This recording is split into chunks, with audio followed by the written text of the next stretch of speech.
I wanted a job. So they were hiring at a place called Victor Bowes in Venice, Florida, which we had moved from Vermont at the age of like 13 or so. I started dishwashing and just like fell in love with kind of the restaurant world and behind the scenes and the little family that happens when you work with people back there in crazy times. My mom was a waitress growing up as a part-time job, so I was kind of always around that. And then it just took me from there. I went to hosting, to serving, to bartending, and then worked at a steakhouse where behind the host stand was a grill, so they would cook all the ribs and steaks back there and it would flame up, and I was just mesmerized by it and said, oh, I'm gonna do that, and just kind of watched and learned and kind of started working in that kitchen, and then went to culinary school for a certificate program after I'd already been cooking for a little bit and wanted some sort of structure or know a little bit more advanced knowledge of it.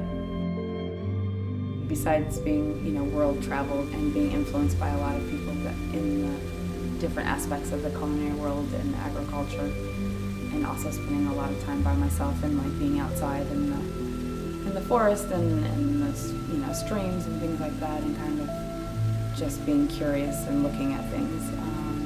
Probably has influences me quite a bit. I create things that I want to eat or I want to experience, or also that tells a story of where it is or where it came from, or how it's grown. I think people like my food because it's something that's probably familiar to them, but it's now created a little differently than they would have had, and it also probably brings out old memories for them or traditions that they have.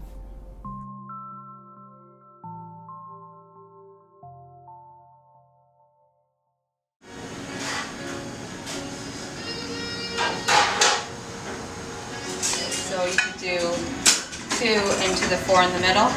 Do that, right? 2 for the 7, 4, 6. But it's super casual. It's not anything that has to be, there's no fine dining when we're doing it for this. This is just totally relaxed.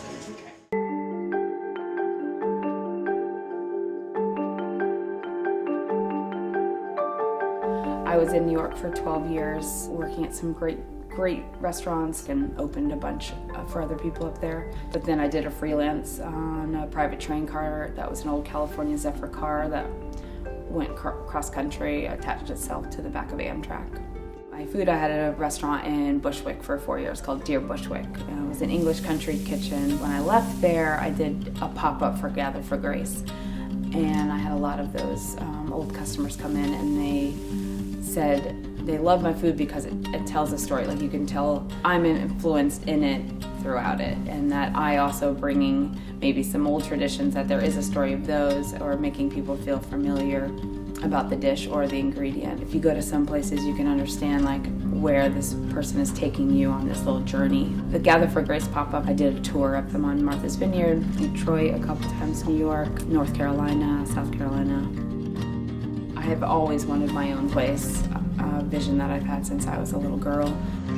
So I came down to visit a friend in Richmond, and they told me to check out the food scene here, and I did, and was like, oh, I should do a pop-up down here, and started doing research, and kind of came across the food blog about people talking about neighborhoods and places for sale, and I clicked on this link, and my stomach dropped, and I said, this is my restaurant, and I rented a car and drove down the next day and asked the realtor, who's a good friend of mine now, how do I get this place? I have no money, no assets, but I know exactly what I want to put in here.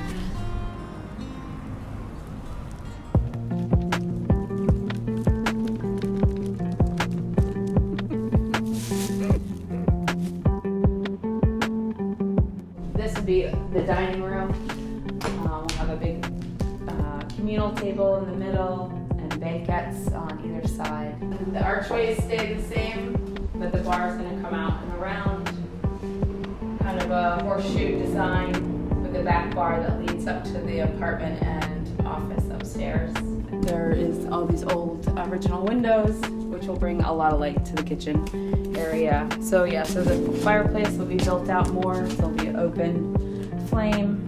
The back of the dish station, along with 2 original windows, bringing more natural light, and these will be bathroom stalls. When we're up there, so I think the bathroom, which is up there now, pretty much majority of it will be for gardening and growing. Maybe eventually a little sitting area. Watch yourself. Let's leave the garden.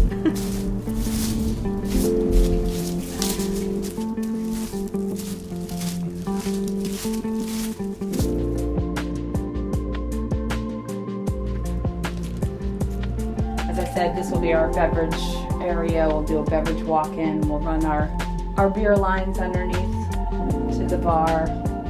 We'll have a little wine cellar, some root vegetables.